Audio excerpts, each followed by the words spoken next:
Здравейте, отиваме към Тракия.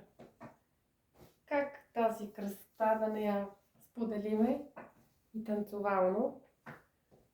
Тази голяма част, централна България. Право тракийско, но на родопска музика, защото сега родопски хорца много не танцувах. И красотата ще бъде изразена чрез това хубаво изпълнение на един прекрасен изпълнител, Росица Пейчева. Правите хорца, знаете, че са в порядък.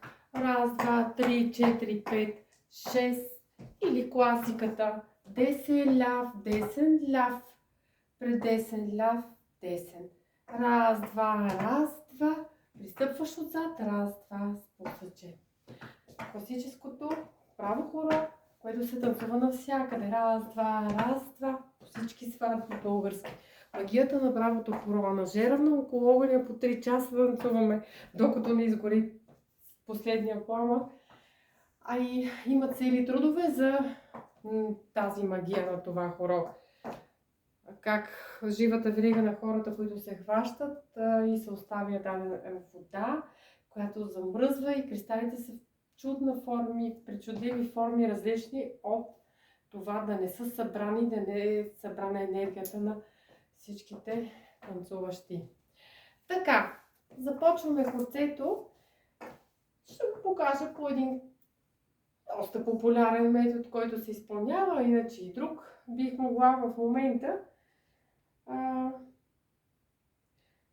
Десен ляв, прибираш спусък, прибираш отзад десен, спусъка на ляв десен. В комплетната форма се изпълнява това движение. Класическото основно право хорце. По-близко сме до земята, по-изправени, нямаме свивки сериозни. Привързани сме към земята и повечни тегли корпуса. Значи десен ляв, хоп, ляв, прибираш десен. В припевната част обаче косо дясно тръгва всеки, пак с такава стъпка десен ляв, прикляка с десен, след това с ляв по-бавни стъпки и връща назад.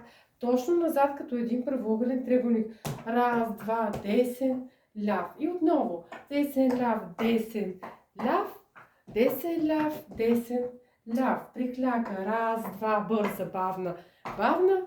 Раз, два, хоп. Показвам го и от другата страна. Раз, два, десен, ляв, десен, ляв, десен, ляв. Десен, ляв, десен, ляв, десен, ляв, десен, ляв. И отново започва класическото право хоро. В случая момчиловско на тази хубава родопска музика. Пускам я. Нека всички заедно на хоро.